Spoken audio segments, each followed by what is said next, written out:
दोस्तों आज फिर से ये एक चीज और आपके सामने लेकर आया हूं। इसमें है कि रूस के जो एथलीट हैं जिनको प्रतिबंध किया गया था कहाँ से, ओलंपिक से। कई सालों से उनको क्या किया गया, प्रतिबंधित किया गया है। पहले तो एक इंसिडेंट इनके साथ 2014 में हुआ। 2014 में इंसिडेंट ये था, इनके ऊपर ना डोपिंग के बहुत गंभीर आरोप लग गए थे कि रूस एथलीट हैं। रूस जो है आपको बताऊं ओलंपिक में बहुत अच्छा परफॉर्म करता है। ठीक है? तो जब ये अच्छा परफ़ॉर्म करता है और इसके साथ डोपिंग की जो घटनाएँ हैं वो अगर जुड़ी, फिर क्या किया, कान खड़े हो गए ओलंपिक कमेटी के। उन्होंने क्या किया, इसको सर्विलांस में डाला। उसमें आरोप सिद्ध, ठीक है? इसके बाद फिर हुआ दूसरा इंसिडेंट इनके साथ। वहाँ का जो क्या नाम से कोर्ट जो होते हैं, तो उसका एक बहुत बड़ा कुठाराघात, जब उन्होंने यूक्रेन के साथ लड़ाई चालू करी और यूक्रेन के साथ जब उनका क्या नाम से युद्ध शुरू हुआ, फिर अमेरिका और सब लोगों ने मिलकर क्या किया, रसिया के पे बैन के बाद अभी ये उनके लिए बहुत सुखद खबर आई है, कमेटी है आईओसी, अंतर्राष्ट्रीय इंटरनेशनल ओलंपिक कमेटी जो है, ये एथलीटों को 1 दशक पुराने प्रतिबंध के भावों के प्रभावी रूप से क्या कर दिया, समाप्त कर दिया। तो उनके लिए बहुत अच्छी चीज़, ये जख्म पे मरहम की पट्टी है, रूस ने ये चीज़ अच्छी, भई अब कम से कम चीज़ें, लेकिन ध्यान रखना रूस पार्टिसिपेट, ये रूस के झंडे के नीचे नहीं आएँगे, ध्यान रखना। रूस एज़ अ कंट्री पार्टिसिपेट नहीं कर पाएगा। अभी भी उसमें पेंच है, बहुत उल्टे-सीधे पेंच इन्होंने अभी फँसा के रखे हैं। इसमें जो इंडिविजुअल खिलाड़ी हैं, वो आपको नज़र आ सकते हैं रसिया। अभी तक आप सोचो कि रसिया के खिलाड़ी भी किसी खेल सकते हैं। रसिया का कोई खिलाड़ी मान लो चाहे कि इंडिया की तरफ करे, तो इंडिया को रिप्रेजेंट करे, रसिया का खिलाड़ी कर सकता था। हमारे यहाँ आईपीएल कहाँ से आते हैं, ऑस्ट्रेलिया से लोग बांग्लादेश से दोबारा आए थे तो हद हुआ उसके बाद उन्हें, ठीक है? श्रीलंका वगैरह सब जगह से आते हैं, अफ़गानिस्तान से आते हैं। वो क्या करते हैं, हमारे यहाँ की जो लोकल चीज़ें हैं, उनके साथ वो जुड़ जाते हैं किसी एक फ्रेंचाइज़ी के साथ और फिर क्या करते हैं, उस फ्रेंचाइज़ी के लिए खेलते हैं, उस झंडे के नीचे, ठीक है? तो रसिया के खिलाड़ी दूसरी जगह भी नहीं खेल सकते थे, अभी तक इतने गहरे प्रतिबंध लगे थे। इंटरनेशनल जो ओलंपिक कमेटी है, उसने इनको क्या किया था, सीवियर ज़ोन में डाल दिया था, ठीक है? अब देखो क्या था, इसमें क्या था कि इंटरनेशनल ओलंपिक कमेटी ने रूस एथलीटों पर लगे सभी सामान्य प्रतिबंधों को प्रभावी रूप से समाप्त कर दिया है। अभी अंतर्राष्ट्रीय प्रतियोगिता में भाग ले सकेंगे। एथलीट तटस्थ दर्जे में भाग ले सकेंगे बिना देश के नाम, झंडे, राष्ट्रीय गान। ध्यान रखना, इंडिविजुअल पार्टिसिपेट कर सकते हैं। चाहेंगे कि साहब हमें इंडिविजुअल वाले खेल हर एक उस हो जाएंगे और कर सकते हैं और पार्टिसिपेट करेंगे। गोल्ड मेडल मिलेगा तो रसिया को नहीं मिलेगा, वो उस इंडिविजुअल आदमी को, ठीक है? जैसे हमारे यहाँ पे हम लोग जाते हैं, किसी लोगों को भेजते हैं यहाँ से, क्या होता है, उसका नाम देश के साथ जोड़ा जाता है। नीरज चोपड़ा ने भाला फेंका बोले, क्या इंडिया को कितने मिल गए? बोले 2 गोल्ड मिले, 4 गोल्ड मिले। उस समय मेजर ध्यानचंद जब क्या नाम से हॉकी को हैं, तो अगर किसी भी उसमें गोल मारते थे, तो क्या करते थे? इंडिया को गोल्ड मेडल हॉकी, ठीक है? सिल्वर मेडल मिला किसमें? कई इवेंट, ठीक है? विनेश फोगाट को बोले गोल्ड मेडल मिला या सिल्वर मेडल मिला, है ना? तो वो सारे के सारे कहाँ हैं? वो यहीं आपके देश में काउंट होते हैं। एक देश की क्या ओवरऑल, जैसे आप सारणी देखो, उसमें आता है कि सबसे टॉप पे बोले अमेरिका, चाइना, ठीक है? ये देश चल रहे हैं। देश कैसे चल रहे हैं? वो इंडिविजुअल खिलाड़ियों को थोड़ी मिल रहा है, वो उस देश को भी मेडल मिल रहा है। इंडिविजुअल खिलाड़ी तो उस देश को रिप्रेजेंट कर रहा है ना। तो उसमें क्या होता है कि हर बार जब कोई खिलाड़ी यहाँ पे जाता है, तो वो देश के झंडा है। कई बार कुछ इंडिविजुअल भी खेलते हैं। यहाँ पे क्या है, वो कह रहे हैं इंडिविजुअल तो खेल सकते हैं, ना तो वो नाम यूज़ रसिया के झंडे लहरा सकते हैं, राष्ट्रगीत, वहाँ का राष्ट्रीय गान गा सकते हैं। ठीक है? बात समझ में आ गई आपके? ये सारी चीज़ें। अब देखो इधर, डोपिंग मुक्त खेल और खिलाड़ियों के अधिकारों के बीच संतुलन पर आईओसी, डोपिंग जो मुक्त है वो खेल, अब जैसे इन पे में वो लगे आरोप लगे इन पे, ठीक है? दोषी सिद्ध, ने क्या किया, इनको बैन कर दिया तो क्या हो गया? सर उन खिलाड़ियों को बैन किया। दूसरी चीज़ क्या है कि भाई इससे क्या होगा, एक वो जो प्रथा है कि भाई डोप करके भी आप खेल सकते हैं, अतिरिक्त प्रभाव देख सकते हैं। एक हॉलीवुड की बहुत अच्छी मूवी देखी थी, मुझे याद नहीं उसका नाम क्या है, पर उसमें यही दिखाया गया था। एक देश में कोई पाउडर-वाउडर था, वो पाउडर के बाद क्या हो रहा था कि उनको बहुत अच्छे तरीके से उनको बहुत अच्छे रिज़ल्ट मिले उस पूरे ओलंपिक में। अतिरिक्त जैसे कोई नॉर्मल जैसे दौड़ रहा है, अब आदमी की जो ह्यूमन रेस है, तो उसके लिए करते हैं, मेहनत करते हैं, तो उसकी अपनी एक वैज्ञानिक वो है। इससे ज़्यादा आदमी भाग ही नहीं, लेकिन वो उससे ज़्यादा अच्छा परफ़ॉर्म करके चले, ठीक है? अब वो क्या कर रहे थे? वो डोप कर रहे थे। वो या तो मान लो कि कोई ऐसी दवाएँ होती, तुरंत आपको भर देती हैं। और सोचो कोई किसी आदमी का स्टेमिना 1 घंटे तक मेहनत करने का है। अब अगर मान लो उसने डोपिंग-वोपिंग कर लिया, वो 2 घंटे तक भी मेहनत, ठीक है? तो क्या होगा? उन्होंने त्वरित कोई ऐसा वो ले लिया, पदार्थ ले लिया जिसके कारण उनको दूसरे प्रतिभागियों से ज़्यादा एज पहले, ठीक है? वो क्या होता है? वो गलत होता है। वो स्वास्थ्य प्रतिस्पर्धा के लिए बहुत खराब है, ठीक है? तो यहाँ पर इसी चीज़ पे है कि डोपिंग-वोपिंग से क्या होगा?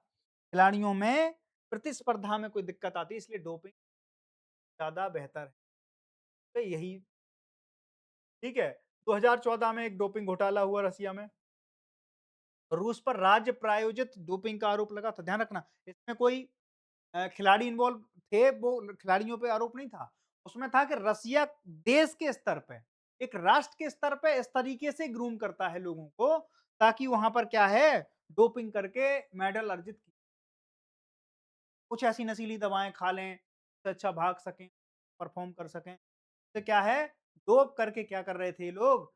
लोग अपने मेडल को ज़्यादा ज़्यादा मेडल हैं, ये खुद एक राज्य के स्तर पे वो राज्य प्रायोजित था सारा का। ये इन पे आरोप सिद्ध है, आरोप लगा था। वाडा ने रूसी एथलीटों पर प्रतिबंध भी लगाया था, ठीक है? और यूक्रेन 2022 में इस पे क्या हुआ कि ताबूत में आखिरी कील तब लग गई, ने यूक्रेन पर आक्रमण किया तो वहाँ के एथलीटों पर अतिरिक्त प्रतिबंध लगा दिए गए। अवधि लगभग 1 दशक से तक प्रतिबंध भिन्न जारी रहे। तो अब थोड़ा-सा राहत मिली है। तो क्या किया गया? प्रतिबंध मुक्त किया गया, ठीक है? अब ये देखिए ये तथ्य बहुत ज़रूरी है। अगर कोई ऐसी चीज़ आ रही है तो बॉडी के बारे में पूछ कमेटी कब बनी? स्थापना हुई 1884 चला लॉरेंस आइलैंड में। ओलंपिक आंदोलन को बढ़ावा देना और निष्पक्षता सुनिश्चित करना, ये पूरा का पूरा चीज़ जो है इसको कंडक्ट भी क्या कौन कराती है? अंतर्राष्ट्रीय ओलंपिक समिति कराती है, ठीक है? अब इसमें देखो रूस की पूर्ण वापसी भविष्य में राजनीतिक हालात, शांति प्रक्रिया और डोपिंग नियंत्रण पर निर्भर करेगा। आईओसी इस लगातार समीक्षा करता रहेगा, ठीक है? अब अगर चीज़ें सब ऐसी रही ना, तो रसिया में इन एथलीटों पे अब भविष्य की राह ये खुल जाएगी कि ये अपने झंडे तले भी आप देखोगे कि अपने रसिया के बैनर तले ये खिलाड़ी खेल अभी खाली खिलाड़ियों को वो मिली। अब इन पे क्या होगी स्क्रूटनी होगी कि यार फिर से तो ये कोई ऐसी चीज़ नहीं कर रहे हैं जो पहले होती। एक सोचो आप कितना बड़ा इंफ्रा बनाया जाता है। या अभी तक कोई भी ओलंपिक को होस्ट नहीं कर पाया है, ठीक है? 2036 में हमारा लक्ष्य है, इस बार क्रिकेट को डाल दिया है, काहे में ओलंपिक में। ओलंपिक में 1 मेडल के लिए अब क्या होगा कि क्रिकेट जो है वो बहुत बड़ा इवेंट बना। मोदी जी अभी गए थे कहाँ पर? ऑस्ट्रेलिया गए। तो ऑस्ट्रेलिया में बिग बैश लीग होती है। बिग बैश लीग को क्या कर रहे हैं, वहाँ से अब वो चाहते हैं कि क्या करें, इंडिया में व्यूवरशिप के लिए हम यहाँ पे कुछ इवेंट उसका यहाँ पर होस्ट बाद फिर हाँ, ऑस्ट्रेलिया की पिच पे ले जाएँ, ठीक है? ऑस्ट्रेलिया इस चीज़ को बहुत ज़्यादा वो कर रहा है कि भाई हम इसको पुश कर रहे हैं। इंडिया की करोड़ों में आती है क्रिकेट की, वो चाहते हैं कि हमें भी कुछ मिल जाए, इससे क्या होगा, एक ब्रांड वैल्यू दुनिया की सबसे बड़ी जो लीग है, वो कौन-सी है? प्राइमरी लीग का रीज़न क्या है कि हमारा जो मॉडल है, व्यूवरशिप का मॉडल है। व्यूवरशिप में क्या होता है, बहुत अच्छे इन्वेस्टर आते हैं, बहुत ज़्यादा आपको वो मिल जाते हैं, क्या कहते हैं, जो एडवर्टाइज़मेंट कराते हैं लोग अपनी कंपनियों का, वो मिल जाते हैं। सर बोलते हैं, स्पॉन्सर हमारे यहाँ बहुत होते हैं, कई करोड़ों रुपए देते हैं, हज़ारों करोड़ों व्यूवरशिप जो बिग डाटा लेती है, रिलायंस लेती है ना, हॉटस्टार को जियो ने खरीद लिया। तो हमारे यहाँ इकोनॉमी का जो मॉडल है वो अलग तरीके सब आजकल जो है ना उनके लिए बहुत अच्छी हॉटस्पॉट बना हुआ है। अब ये चीज़ क्या है प्रोत्साहन के तौर पर ब यूरोप में भी जाएगी। क्योंकि ओलंपिक का हिस्सा हो चुका है क्रिकेट, तो अब क्या करेंगे वो? कि दुनिया में सोचेंगे लोग कि यार एक काम करते हैं कि एक क्रिकेट इंफ्रा बनाते हैं। क्रिकेट इंफ्रा बनाने से क्या होगा कि वो सोचेंगे एक गोल्ड तो पक्का हो जाएगा और ओलंपिक का क्रेज इतना जबरदस्त है दुनिया। हमें तो कभी-कभी अपने ऊपर शक होता है कि यार हम क्यों चाइना देखो क्रिकेट की टीम नहीं मिलेगी लेकिन आप इतना ज़्यादा गोल्ड अमेरिका में अभी टी20 टीम बनी, वो भी पूरे इम्पोर्टेड आदमी हैं उसमें। अगर उनके 15 खिलाड़ी हैं तो 8 तो इंडिया से हैं। यूएसए में खेल रहे हैं इंडिया की तरफ से, हैं? अभी मोदी जी स्विट्ज़रलैंड में हैं इस समय, राइट नाउ स्विट्ज़रलैंड में इस समय हैं और स्विट्ज़रलैंड में सोचिए वहाँ की जो क्या नाम से क्रिकेट है, वहाँ पे क्रिकेटरों को ज़िक्र भारत के प्रधानमंत्री भरे मन से वहाँ पे सचिन रविंद्रन हाँ, सचिन रविंद्रन एक क्रिकेटर हैं, उनके ओपनर हैं। उनका ज़िक्र हो रहा है और कई लोग हैं, जिनका ज़िक्र हो रहा है, ठीक है? क्रिकेट इकोनॉमी को हम बूस्ट कर सकते हैं। ओलंपिक में उसको डाल रखा है, तो ये हमारे लिए गोल्डन भविष्य की चीज़ों को देखते हुए हमें अपने आप को थोड़ा-सा और अपडेट करने की ठीक है? अब ये कई लोग पूछ रहे हैं कि सर वो हार तो रहे हैं हम लोग बैक टू बैक मैच में हार चुके हैं। ये सब चीज़ है ना? स्पॉन्सरशिप से अब स्पॉन्सरशिप बड़ी हज़ारों करोड़ के और ओवरऑल बीसीसीआई बड़ा बोर्ड बन चुका है। आईसीसीआई को पूरी फंडिंग देता है बीसीसीआई तुम समझते हो कि क्या चीज़ जी रहे हो तुम। उस गोल्डन एरा में जी रहे हो तुम आजकल, ठीक है? ये चीज़ सोचो। किसी भी इसीलिए तो चिढ़ता है कि यार हम भी तो बराबर से थे। अब तुम बराबर से थे, भाई-भतीजावाद किया तो हम ज़िम्मेदार हैं उसके लिए। हमने नहीं किया भाई-भतीजावाद। हमने गौती भाई को बिठाल दिया, हमने कहा जाओ तुम्हें संसद में नहीं जाना है, वहाँ जाओ अपने देखो गौती भाई दे ऑपरेशन पे ऑपरेशन, दे ऑपरेशन पे ऑपरेशन, ठीक है? तो ये सारी चीज़ें हो रही हैं। अब देखिए कि क्या बदला कि रूसी एथलीटों में अब ओलंपिक क्वालीफाई इवेंट और अन्य अंतर्राष्ट्रीय प्रतियोगिताओं में भाग लेने की अनुमति मिल गई है। टीमें नहीं केवल व्यक्तिगत एथलीट वह भी तटस्थ दर्जे से। प्रत्येक एथलीट को आईओसी संबंधित अंतर्राष्ट्रीय महासंघ और बारडा मानकों को खरा उतरना पड़ेगा। करना पड़ेगा अग्नि परीक्षा इनके लिए। डोपिंग से पूर्ण अनुपालन होगा। वाडा कोड के हिसाब से रूस की सेना, सुरक्षा एजेंसियां, राज्य समर्थित संगठनों के बंद होना चाहिए। के पूरे शर्त रखी गई है और ओलंपिक चार्टर्ड तटस्थ एथलीट दिशा निर्देशों का पालन करना होगा, ठीक है? क्यों महत्वपूर्ण है? खिलाड़ियों के करियर, मानसिक स्वास्थ्य सोचो एक-एक खिलाड़ी पूरे साल से लोग प्रतिबंध खेल रहे हैं। मैं आपको बता दूँ अच्छा परफ़ॉर्म करेंगे, जाएँगे। ये इंडिविजुअल परफ़ॉर्मर बहुत अच्छे हैं, ठीक है? हम कहते तो हैं कि 150 करोड़ हैं। मेडल देख लो थोड़ा, यूरोप के छोटे-छोटे देशों से कम मेडल आते हैं आपके। शर्म से डूब मरना चाहिए इस चीज़ को लेके। हमने इंफ्रा ही नहीं बनाई उन चीज़ों को, ठीक है?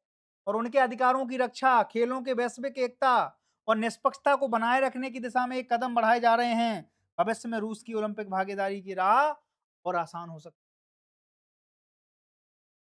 समझ में आ रही? खेल राजनीति से ऊपर है। कुछ एथलीटों को प्रतिस्पर्धा का अवसर मिलना चाहिए, ये हमारी है। इंटरनेशनल ओलंपिक कमेटी का कहना है। आप 10 साल से क्यों 10 साल से दिक्कत ये थी कि जब इनकी कुटाई हुई यहाँ पे ईरान में, तो इन्हें समझ में आ गया कि नहीं, नहीं, अब रसिया को इस तरीके से आइसोलेट सारा बाबू भैया मसला जो है, वो राजनीति से प्रेरित होता है। कब किसको और अच्छा यूक्रेन से खिलाड़ियों का क्या मतलब था? लेकिन नहीं साहब उनको डाल दिया, तब तो आपने डाल दिया, आप कह रहे हो नहीं, नहीं वो राजनीति से प्रेरित नहीं होने क्यों? मंदिर, मस्जिद और ना गिरजाघर का है, सारा मतलब महलों के अंदर है। सारा गेम जो है वो पर्दे के अंदर होता है, ठीक है? कौन जाएगा, कौन उठेगा, सब puppets हैं, लाइमलाइट में लाना है, सारी चीज़ें रहें, ठीक है? आगे चलते हैं दोस्त। अगला जो टॉपिक हमारा है BRICS, head of anti drug element, है ना? एजेंसीज़ मीटिंग जो हुई वो हुई गुवाहाटी, असम में। गुवाहाटी, असम के अभी मुख्यमंत्री कौन है? हेमंत साहब हैं। हेमंत साहब अभी चुनाव के दौरान बहुत अच्छे तरीके से भड़के थे, ठीक है? तो वो एक अलग वजह से वो रहे और इस बार बैक टू बैक जीते, आए भी हैं, है ना? तो 4 जुलाई को चली थी ये गुवाहाटी असम भारत में हुई, ठीक है? ब्रिक्स। अब ब्रिक्स की हर एक मीटिंग देखो आप मैं अब क्यों कर रहा हूँ? क्योंकि ग्रुप बहुत आजकल लाइमलाइट ले रहा है पूरे उसमें। क्यों ले रहा है? क्योंकि क्वाड और नाटो की पूरी अभी नाटो का जो सम्मेलन हुआ, डोनाल्ड ट्रम्प कहते हैं कि हम नाटो से बहुत नाराज़ हैं। ठीक है? तो उसकी प्रासंगिकता को वही लोग घटा रहे हैं, आपस में ही बज रहे हैं वो, मंजीरे की तरह। ब्रिक्स में क्या हो रही है? एकता हो रही है। वो क्या है ना कि अपन लोग ना इसको अभी बात आपको फॉर्मेशन तो पता ही है। इसमें ब्रिक्स में क्या नाम से वो देश हैं, चाहते हैं मल्टीपोलर वर्ल्ड के पक्ष में रहें। नाटो में वो हैं जो बाइपोलर के पक्ष में की बात करते हैं, ठीक है? इसका फॉर्मेशन अलग है। इसका फॉर्मेशन इस बात से है कि भाई नाटो का हमें क्या करना है? काउंटर करना है। नाटो जो है वो अलग तरीके से उसका बैंक अलग है, इसका बैंक अलग है। इसका बैंक है न्यू डेवलपमेंट बैंक। उनका बैंक कौन-सा है जो वो उनको हमें पड़ो है ना? बहुत लोन मिलता है। फिर वो उसी में क्या कहते हैं कि तब वो तब भी उनका रहेगा अब हम गिलास नहीं लिया उनने हाथ माई कप नहीं धोने आया आज, डाल दो उसमें। अच्छा इसने कप धो दिए? पोछा भी लगा दिया? अच्छा ठीक है, तो अच्छा एक काम करो इसको दे दो यार 4-10 करोड़ ये वाली बात, ठीक है? भारत कम से कम इतना ह्यूमिलेटिंग हो गया है? ट्रम्प जैसे आदमी का तुम्हें कहना पड़ रहा है, नहीं, नहीं, नहीं आप प्रेसिडेंट आप नोबेल पुरस्कार के अधिकारी हैं। आपको मिलना चाहिए नोबेल पुरस्कार। सोचिए आप, कि एक देश के तौर पर कितना ह्यूमिलेट और उनकी दिक्कत नहीं है, वहाँ कोई भी आएगा, संस्था के तौर पर वो देश पूरा कोलैप्स कर चुका है, आर्मी ने टेक ओवर कर लिया। पड़ोसी हैं हमें थोड़ा वो कहते थे ना अटल बिहारी साहब, पड़ोसी ये सच है। उसके बारे में थोड़ा-सा कष्ट होता है कि यार हमारे पड़ोस में कैसे लोग सोचो अगर हमारे पास अगर चीज़ें ठीक रहती तो प्रॉस्पेरिटी शांति की आज हमें जो ज़्यादा खर्च करना होता है, क्या होते कि लाइफ़स्टाइल वो केवल हम नहीं जी रहे होते, वो भी जी रहे होते, है ना? अब खैर कौन समझाए क्योंकि वो मुज्जू कफ्फू वाली बात है, कि अगर हमसे अच्छे संबंध हो तो आर्मी से खराब हो जाएँगे, आर्मी से अगर खराब होगा चूँकि इतना हावी हो चुकी हैं, कि अब वो वापस नहीं आ सकती, ठीक है? आयोजक कौन था? भारत सरकार थी, नारकोटिक्स कंट्रोल ब्यूरो एनसीबी जो हमारा था, उसका पूरा ये आयोजन पूरा कर रहे थे। ब्रिक्स सदस्य एजेंसी प्रमुख सब में भाग लिया। भारत की ब्रिक्स अध्यक्षता 2026 के अंतर्गत इसमें क्या हो रही थी? पार्टिसिपेशन हो रही थी और हम इसका क्या कर रहे थे? हम होस्ट थे। ठीक है?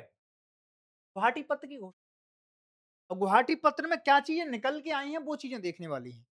ठीक है? गुवाहाटी पत्र में सबसे पहले तो है कि नशीली दवाओं की तरक्की और संगठित अपराध के खिलाफ ऑर्गेनाइज़ जो है अपराध जो है, उसके खिलाफ सहयोग और आपस में मजबूत करने पर सहमति बनी। ध्यान रखना, दवाओं की है ना? ड्रग्स तस्करी जो है हमारे यहाँ होती है, नशीली दवाओं की तस्करी, उसके खिलाफ अभी एक बहुत अच्छा मामला सामने इसने पूरी दुनिया को हिला रखा है। चाइना के कुछ लोग ना संगठित अपराध कर रहे थे, इसी चीज़ को लेके जो पहला बिंदु आया, उसमें क्या कर रहे थे ये लोग कि यूरोप के ये क्या कर रहे थे कि कई जगह बारटेंडर या कुछ हो है ना? कई जगह हॉस्पिटल्स वगैरह भी सँभाल रहे थे। तो ये क्या करते थे कि कई जो बेचारी इनोसेंट्स को ये नशे करते थे, दवाएँ दे देते थे। वो ऐसी नशे की दवाएँ दी, कई बार तो मरते-मरते बचे और फिर इनके साथ रेप किया जाता था। ये पूरी की पूरी कहाँ टेलीग्राम वगैरह पे सर्कुलेट करते थे। नाम कोडिंग अलग थी। वो सारी चीज़ें इनके साथ चल अभी जाके वो मा ये ऐसी आदतों से भी चाइना वो होता है, चाइनीज़ थे सारे। नशीली दवाओं की तस्करी और संगठित अपराध के खिलाफ सहयोग और मजबूत है ना? सूचना साझाकरण, खुफिया सहयोग और संयुक्त जाँच को बढ़ावा देने अब कोई भी दुनिया कोई ऐसी चीज़ें हैं तो सारी की सारी जो क्या होंगी इंटीग्रेटेड तरीके से क्या करेंगी, काम कर रही होंगी। जैसे कोविड में ज़रूर अगर ये सारी चीज़ें इस तरीके से हों, क्या होगा? कोई भी वैश्विक चीज़ क्या होगा? नशीली दवाओं की माँग और आपूर्ति दोनों को कम करने के लिए संतुलित और समग्र दृष्टि अपनाना है। Drone, dark web, crypto currency और वित्तीय नेटवर्क ये तकनीकी सहयोग को बढ़ाना है। देखो, हमने अभी तक यहाँ पर क्या है, डार्क वेब की भी बात होती है। एक सरफेस वेब होता है, एक डार्क वेब होता है। हाँ, डार्क वेब बहुत खराब चीज़ होती है। जितना भी इंटरनेट हम यूज़ कर रहे हैं, वो 10 से 15% ही कर रहे हैं, इतना विज़िबली। बाकी 85% डार्क वेब ही है, ठीक है? डार्क वेब एक बहुत खतरनाक चीज़। डार्क वेब क्या है कि आपका जो नहीं दिख रही हैं चीज़ें, आप फ़ोटो ले रहे हैं, वो कहीं तो स्टोर हो ही रही है, आपके यहाँ डिलीट, पर वो कहाँ चली गई? डार्क वेब में आज भी। कोई भी डाटा कभी डिलीट नहीं होता, ध्यान रखना, ठीक है? खाली मन का भ्रम है। वो मालूम है जन्नत की हकीकत, लेकिन तो बहलाने में अब गालिब ख्याल अच्छा है। अफ़ीम, कोकीन, सिंथेटिक ड्रग्स और नए मनोवैज्ञानिक पदार्थ एनपीएस बोलते हैं इनको, के अवैध उत्पादन और तस्करी पर नियंत्रण के प्रयास तेज करना। अभी मैंने बताया था अफ़ीम की खेती सबसे ज़्यादा कहाँ हो रही इस समय? कहाँ हो रही दोस्त? म्यांमार पहुँच गया उससे आगे, भाई पड़ोसी। जो अफ़गानिस्तान था ना, पाकिस्तान को पछाड़कर कौन पहुँचा? सारी खेती में म्यांमार सबसे आगे हो गया है। वहाँ पर बहुत सारे ऐसे ड्रग टेक वो चल रहे हैं, ठीक है? कई ग्रुप बन चुके हैं। क्षमता निर्माण, प्रशिक्षण, पुनर्वास और जागरूकता कार्यक्रमों में सहयोग को बढ़ावा, लोगों को जागरूक किया जाएगा। अवेयरनेस फैलाई जाएगी कि बच्चों तुम्हें ड्रग्स नहीं, क्या-क्या दिक्कत है। तो चाहिए सबों का सही सही। ऐसा थोड़ी है कि इंडिया के लोगों को जागरूक कर देंगे, इंडिया को जागरूक नहीं करेंगे तो क्या होगा?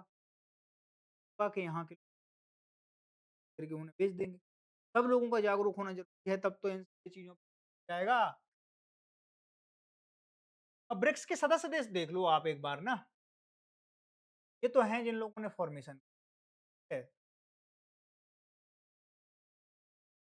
भारत भी है, ब्राज़ील है ना? भारत, रशिया, आर से ब्राज़ील, बी से, आई से इंडिया, रशिया, ची नाम पे ही इसकी फ़ॉर्मेशन ब्रिक्स। 2026 के बाद के इसका क्या हुआ था? नए सदस्य इथियोपिया, ईरान, सऊदी अरेबिया और संयुक्त अरब अमीरात, अन्य प्रासंगिक आमंत्रित अंतर्राष्ट्रीय संघ बहुत से शामिल। इसकी प्रासंगिकता बहुत बड़ी है कुछ सालों से। तो नाटो जैसे ही कमज़ोर हो रहा है, तो कोई एक ऐसा तो चाहिए देश जो दुनिया, इसमें बहुत से नए देश थे, सऊदी अरेबिया है। सऊदी अरेबिया इसमें जुड़ गया है, आप सोचो। अमेरिका का बहुत ख़ास है। डोनाल्ड ट्रम्प साहब को वो देते हैं कि साहब ये ले जाइए हमारी तरफ से, एक हमने तुम्हें हवाई जहाज होने की सीखने लगी हैं। ट्रम्प साहब कहते हैं ब्यूटीफुल, ब्यूटीफुल, ना? कह रहे थे उन्होंने वो अपने उस नशीली दवाओं की तस्करी वैश्विक चुनौतियाँ हैं। सुरक्षा, स्वास्थ्य और विकास को प्रभावित करती है। ब्रिक्स मंच के माध्यम से एकजुट होकर सदस्य स्तर पर प्रभारी और समन्वित कार्रवाई सुनिश्चित कर सकते हैं। यह घोषणा पत्र संयुक्त राष्ट्र के ड्रग और अपराध एनओसी के लक्ष्य की पालना करता है। भारत की सुरक्षित समाज, सुरक्षित विश्व प्रतिबद्धता को क्या करता है? दोहराता है। हमने एक लक्ष्य दिया है क्या? सुरक्षित समाज होगा, ठीक है? 150 करोड़ अगर सही नहीं, हमें ड्राइव करना है दुनिया को, ठीक है?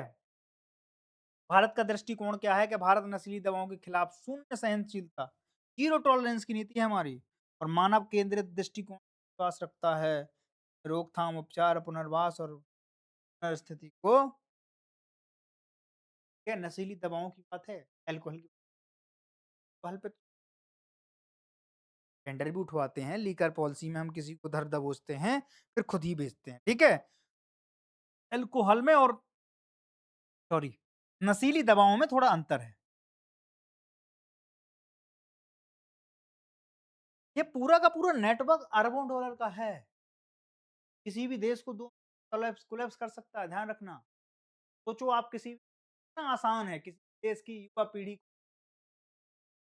नशे की आदत डाल दो, जिंदा ज़ॉम्बीज़ बन जाएँगे, वो कुछ करें खत्म हो जाएगी वहाँ।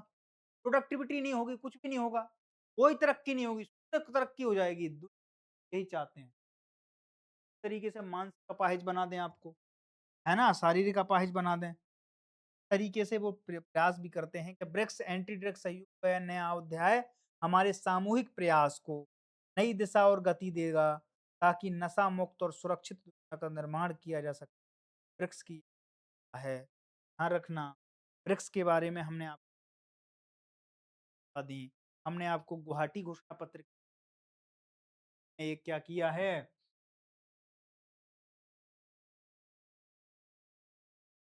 करियो संगठन के खिलाफ। और इसका आप सोचो कि गुवाहाटी ही क्यों रहे हम?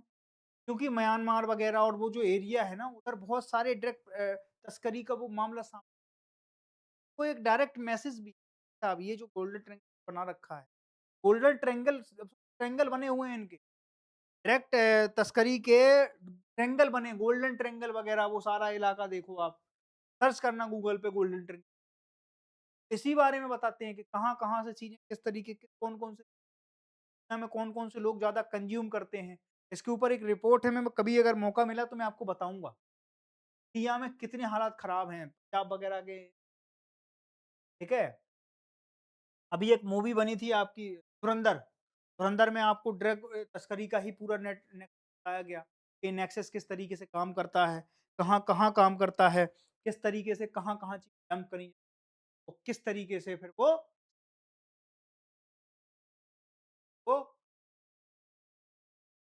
है, इस तरीके से। चलते हैं अगली खबर की तरफ। अगली खबर जो है, त्रिपुरा में वंदे मातरम और जनगण मन अनिवार्य करने के संबंध में है। तो आप देखो, जनगण मन अनिवार्य करने के त्रिपुरा सरकार ने सभी सरकारी और निजी राष्ट्रगान, राष्ट्रगीत संस्करण अनिवार्य कर दिया है, ध्यान रखो, अनिवार्य कर दिया है। अब हमने क्या किया? हमने इसको कानूनी अमली जामा पहना दिया।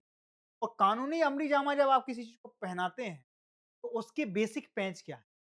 बेसिक पेंच ये है कि अभी संवैधानिक जो दर्जा है, वो क्या है? कि राष्ट्रीय संविधान में राष्ट्रगान और राष्ट्रगीत का उल्लेख नहीं है। लेकिन ये हमारे राष्ट्र की परंपरा, कोई चीज़ एथिकल वैल्यूज़ पे है, वो कॉन्स्टिट्यूशनल वैल्यूज़ पे है, कि वो राइट है, कि वो ड्यूटीज़ हैं, ये सारी चीज़ें लिखी हैं। संविधान में ज़िक्र नहीं है। ध्यान रखना, राष्ट्रगान और राष्ट्रगीत जैसी ये बात आपको नहीं पता होगी। आपको लगता होगा राष्ट्रगान, सब जगह राष्ट्रगान, राष्ट्रगान, राष्ट्रगान, लेकिन राष्ट्रगान का उल्लेख संविधान में कहीं पर भी नहीं है, ध्यान रखना इस बात का। आपको लगता होगा ये जानकारी दे रहा हूँ मैं। अगर कोई पूछ ले आपसे इंटरव्यू में, लगभग ऐसी चीज़ें पूछ लेते हैं। मैं खुद भी जब पैनल में बैठता था, मैं पूछ राष्ट्रगान एक है संविधान में, कहाँ है? कौन से आर्टिकल में? कहीं भी नहीं। ये हम अपने सम्मान का हिस्सा, ठीक है? तो राष्ट्रगान कहीं भी संविधान में राष्ट्रगान और राष्ट्रगीत का उल्लेख नहीं है। हमारी राष्ट्र की परंपरा है, का आदर करना प्रत्येक नागरिक का कर्तव्य है। ध्यान रखना, क्या है? कर्तव्य है। 51 है, ठीक है? आर्टिकल 51 में है कर्तव्य, लेकिन ये राइट नहीं है। कोई फोर्सफुली ये नहीं कह सकता कि नहीं करना ही है। अगर कोई मना कर दे तो खत्म हो गई बात। असदुद्दीन ओवैसी साहब क्या कहते थे पिछले कुछ साल पहले? राष्ट्रगीत नहीं पढ़ूँगा, कर लो क्या कर रहे हो? तो कोई कुछ कर नहीं पाया, क्योंकि संविधान में उसका ज़िक्र ही नहीं है। आप कानूनन किसी चीज़ को हरा ही नहीं पाओगे उसको लेकर। बात समझ में आओ? हाँ, तो बात समझ में अगर आ गई है, वो कहते हैं मादरे वतन की भाषा देखो आप कभी भी, जब वो कहते हैं इसको बड़े अच्छे से डिस्क्राइब करते हैं, ठीक है? अब इनने क्या किया है? त्रिपुरा सरकार ने सभी सरकारी और निजी जनगण मन और राष्ट्रगीत वंदे मातरम को अनिवार्य कर दिया है। यह आदेश सभी कक्षाओं के लिए लागू होगा। प्रार्थना सभा का विशेष विशेष आयोजन पर किया जाएगा या गाया जाएगा रोज।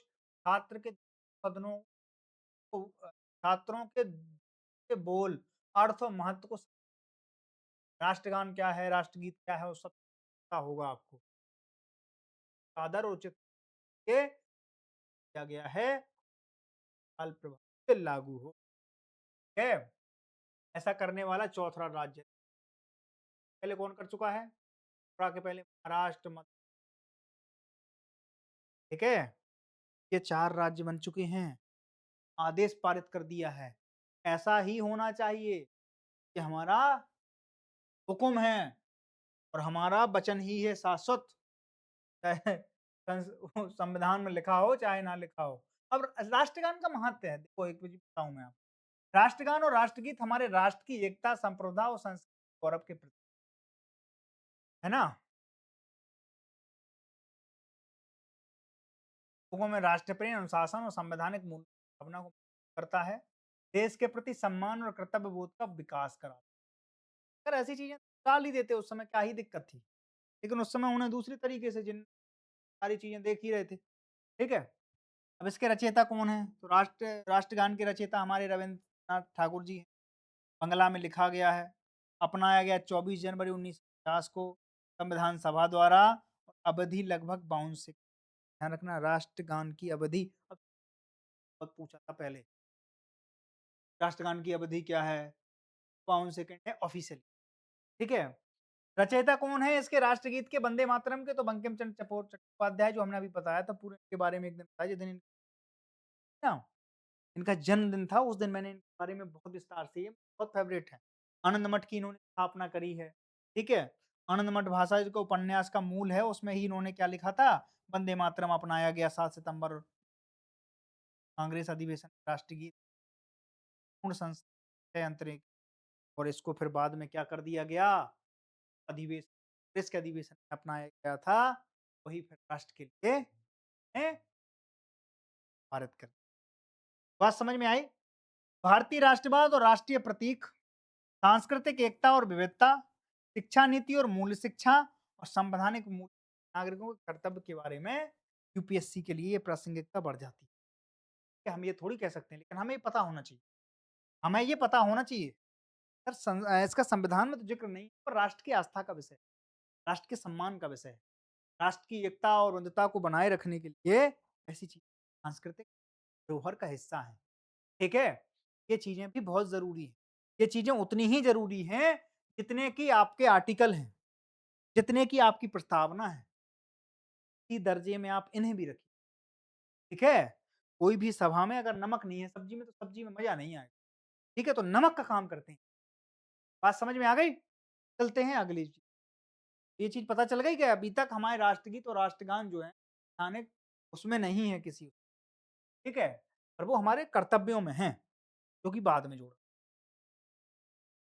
विश्व बैंक की आय वर्गीकरण रिपोर्ट 2027 जो है, विश्व बैंक भारत को फिर से निम्न मध्यम आय, लो मीडियम इनकम में रखा है। स्थित है 2000 से है। देखो अपन अपर क्लास में नहीं जा पा रहे हैं।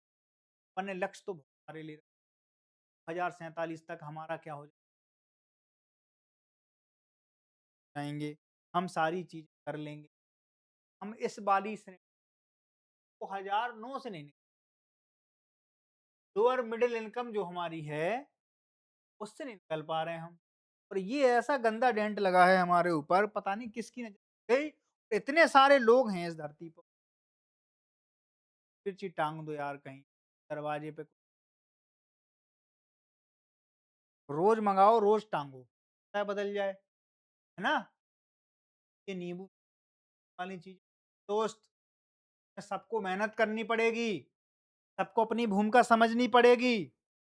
और जब तक चीजों को अपन उस गति से आगे नहीं ले जाएंगे, हम इसी में रहेंगे तो इसी में मर जाएंगे। लोअर मिडिल इनकम जो हमारी है, ठीक है, ध्यान रखना। भारत की स्थिति क्या है वो बता देते हैं आपको। निम्न मध्यम वर्ग, लोअर मिडिल इनकम है, प्रति व्यक्ति सकल आय। ये हम आपको रिपोर्ट इसलिए दे रहे हैं कि जब कोई ऐसे विषय आपके सामने आए तो रिपोर्ट का जायजा आपको जरूर। क्यों? कि आप यहीं से तो लोगे figure. 2760 American dollar financial year 2025 में था। यह स्थिति 2009 से लगातार बनी हुई।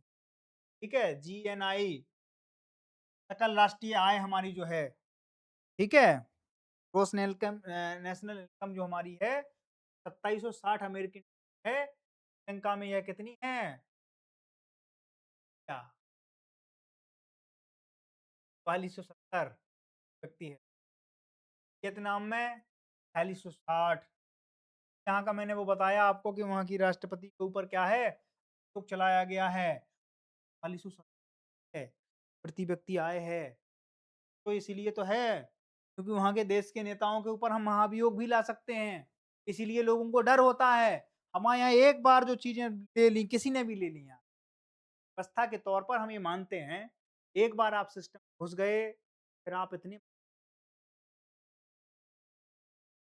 ना, इसीलिए आपका ये देखना और ये करना बहुत ज़रूरी है। देशों की कम क्यों है? तो हमारे पास संख्या बहुत ज़्यादा है। तो हमारा 150 करोड़ में बढ़ जाता है, 150 करोड़ का भाग और दे दो। तो इनके क्या हैं ये? 10 करोड़, 12 करोड़, 8 करोड़, 5 करोड़ वाले देश। मामला उस तक और बढ़ाने की ज़रूरत है। बहुत सी चीज़ें कर लो यार, है ना?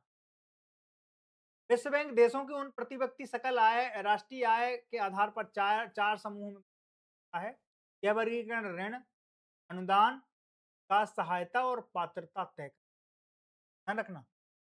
आपने लोन किया, अनुदान क्या मिली, सब क्या है, विकास की सहायता, डेवलपमेंट आपको है क्या है, पात्रता का, ये इसको तय करने में वर्गीकरण प्रत्येक वर्ष 1 जुलाई को लागू, ध्यान रखना, 1 जुलाई से लागू होता है, ठीक है? स्रोत है वर्ल्ड बैंक, क्लाइमेट टेक टेक्टनेस डेटा पोर्टल 2025 किया गया इसमें, ठीक है? अब इसमें देखो क्या चीज़ें हैं, क्या है? विश्व बैंक के आधार पर फाइनेंशियल जो 2027 है, लोअर इनकम किनकी है? इसमें देखो वर्गीकरण कैसे होता है। तो लोअर इनकम की जो श्रेणी है वो है कि भाई 1145 या उससे कम अगर किसी की इनकम है देश में, किसी देश की दुनिया में, वो लोअर इनकम में आता है। निम्न मध्यम आय में जिसमें इंडिया है, उसमें है कि 1146 से 4515 तक। अब सोचो हमारी कितनी बनी हुई है? हमारी अभी 2760 है। हम लंबे समय तक इसमें जाने वाले, ठीक है? अब देखो इसमें 4515 तक जाएगा। अगर 4515 भी प्रति व्यक्ति आय है, तो क्या होगा? तो फिर वो लोअर मिडिल इनकम में ही रहेगा। अपर मध्यम आय में अगर कोई देश आता है 4500 से 14,005 तक, अगर किसी की प्रति व्यक्ति जो आय है डॉलर में, फिर क्या होगा? वो अपर मिडिल क्लास है, हाई इनकम वाला जो, वो क्या है 14,000,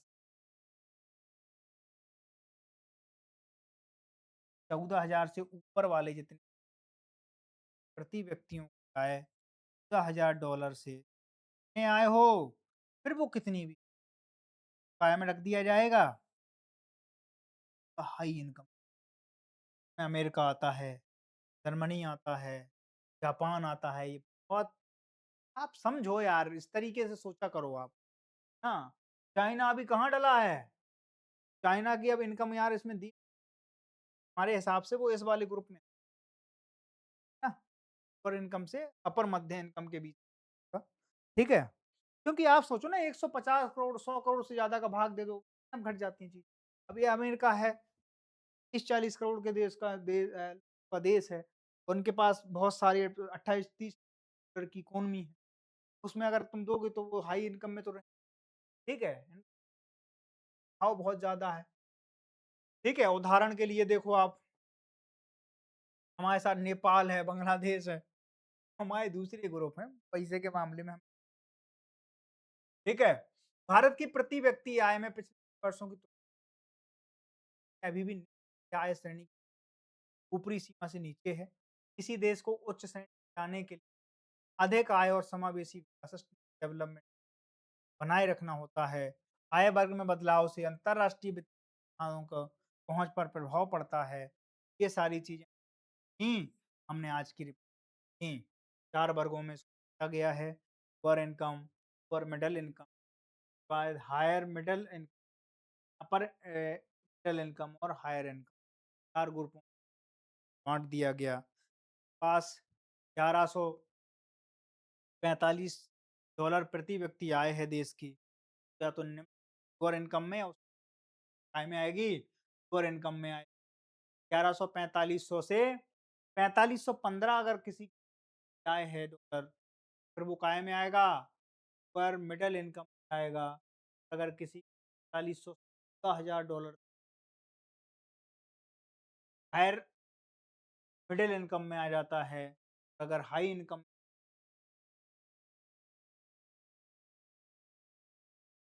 से भी ज़्यादा हो कि फिर क्या है? आ जाएगा इस ठीक है? विश्व बैंक के बारे में थोड़ा-सा जान लेते हैं कि विश्व बैंक क्या करता है, कहाँ है? विश्व बैंक की स्थापना हुई थी 1944 में, मुख्यालय वाशिंगटन में है, अमेरिका में, है ना? में भारत ने सदस्यता ले ली थी, ठीक है? विश्व बैंक का 1944 में स्थापना हो गई, 1 साल बाद हम कहाँ गए, ठीक है?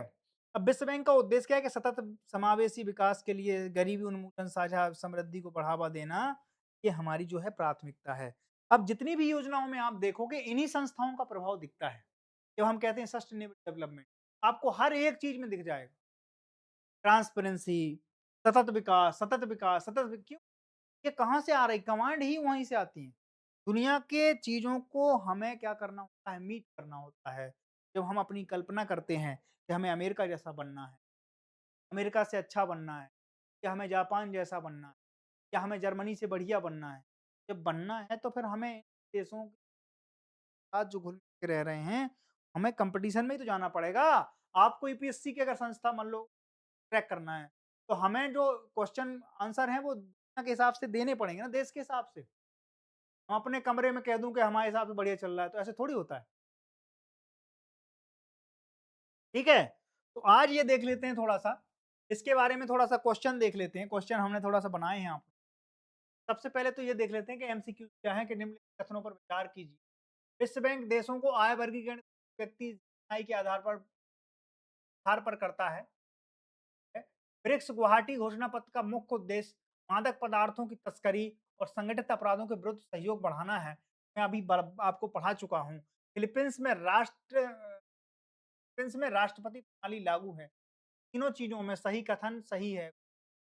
1 और 2, 1, 2, केवल 2 और 3, केवल 1, 2, 3, 3। विश्व बैंक क्या करता है? वर्गीकरण करता है पूरे ग्रॉस उस पे, ठीक है? दूसरा क्या है कि ब्रिक्स गुवाहाटी में क्या निकला था? तस्करी के ऊपर प्रतिबंध लगाने के ऊपर सहयोग बढ़ाने के लिए ये राष्ट्रपति प्रणाली लागू है क्योंकि उपराष्ट्रपति के ऊपर अभी-अभी महाभियोग लागू किया गया, ठीक है? मेरा क्वेश्चन थोड़ा ठीक है? ब्रिक्स और इसके बाद एक ऑफ द फिलीपींस निम्नलिखित में कौन सा युग में सही है? गुवाहाटी घोषणा पत्र मादक पदार्थों की तस्करी विरुद्ध है। जो विश्व बैंक प्रति व्यक्ति जीएसआई निकालता है। आईओसी के निर्णय रूस के खिलाड़ियों पर प्रतिबंध और त्रिपुरा पर निर्णय राष्ट्रगान एवं राष्ट्रगीत किए गए उपयोग सही तरीके से चुनिए। 2, 3 और 4 मिलित है, ठीक है? अब देखो इसमें कौन सा सही है? चारों सही, ठीक है? एक हमने ओवरऑल व्यू आपके लिए ले लिया। इस पूरी आज के लब्बो लुआब में जो क्वेश्चन बनाए थे, उसके बारे में ले लिया। अब थोड़ा-सा मेंस के क्वेश्चन देख लेते हैं। 2-3 क्वेश्चन मैंने आपके लिए फ्रेम किए। इस तरीके से है कि हाल ही में अंतरराष्ट्रीय घटनाएं, फिलीपींस में महाभियोग, ब्रिक्स का गुवाहाटी घोषणा पत्र, आईओसी की रूसी खिलाड़ियों पर निर्णय तथा विश्व बैंक की आय वर्गीकरण रिपोर्ट यह दर्शाती है विश्व बैंक वैश्विक शासन राजनीतिक, आर्थिक और सुरक्षा चुनौती से कैसे होती हैं चर्चा की। ठीक है? दूसरा क्वेश्चन देखो आप। दूसरे क्वेश्चन में कि राष्ट्रीय पहचान, संवैधानिक मूल, लोकतांत्रिक संस्थाएं, किसी भी राष्ट्र की स्थिरता के आधार पर, त्रिपुरा में राष्ट्रगान, राष्ट्रगीत को अनिवार्य किए जाने तथा फिलीपींस महाभियोग कथन का विश्लेषण। त्रिपुरा में राष्ट्रगीत, अब देखो इसमें क्या होगा। अब तीसरी चीजें हैं, इसको फ्रेम के लिए हम बता देते हैं आएगा। भारत की विदेश नीति बहुपक्षीय संस्थाओं, विश्व बैंक, आईओसी का महत्व और बढ़ा रहा है। समकालीन वैश्विक घटनाओं के आलोक में भारत के लिए इनके अवसरों और चुनौतियों का मूल्यांकन। अब ध्यान रखना, इसको फ्रेम इस तरीके से हम कर सकते हैं। सबसे पहले एक प्रस्तावना लिख दें, ठीक है? महाभियोग प्रक्रिया और ब्रिक्स के बारे में, आईओसी के बारे में जो मैंने बताया, विश्व बैंक वर्गीकरण रिपोर्ट के बारे में थोड़ा-सा बता देंगे, ठीक है? छोटा-छोटा बताना है। अब इसको कम से कम और कुछ नहीं 250 वर्ड में लिखना है, सब चीज़ें लिखेंगे आप, 250 शब्दों में लिखें, ठीक है? 250 शब्दों में आप जब इस चीज़ को फ्रेम कर लेंगे, ऐसे ही यहाँ पर भी लिखना है, ठीक है? ऐसे यहाँ पर भी लिखना है और इसके बाद एक निष्कर्ष पे सब में पहुँचा जाता है। जब कभी भी आप किसी क्वेश्चन फ्रेम करेंगे, इस तरीके से ही करते हैं और इनकी प्रैक्टिस करना रोज़ आपके लिए ठीक है? तो इस तरीके से अपन कर लेंगे। ये मॉडल पेपर है एक तरह, ठीक है? तो ये अपन को करना है। सबके बारे में विषय में दे देना है और सबके बारे में भी थोड़ा जानकारी देके उसके बाद निष्कर्ष हाल के अंतर्राष्ट्रीय घटना फिलीपींस में महाभियोग, ब्रिक्स का गुवाहाटी घोषणा पत्र, आईओसी का रूसी खिलाड़ियों पर निर्णय, विश्व बैंक की आय वर्गीकरण रिपोर्ट यह दर्शाती है वैश्विक शासन राजनीतिक वही तो बताया था आपको इसका डोमिनेंस ज्यादा है असर दिखेगा उन्होंने यूक्रेन पर हमला किया पर प्रतिबंध लगा दिया अमेरिका ने अभी क्या नाम से ईरान के ऊपर हमला किया अमेरिका पे नहीं लगे डोमिनेंस क्या है अमेरिका संस्थाओं पे भी उसका असर दिखता है उसी के विषय में अपन को थोड़ा सा चर्चा करनी है बात समझ में आई तो आज का पूरा सेगमेंट यही था कल फिर मिलते हैं इसी समय तब तक के लिए थैंक यू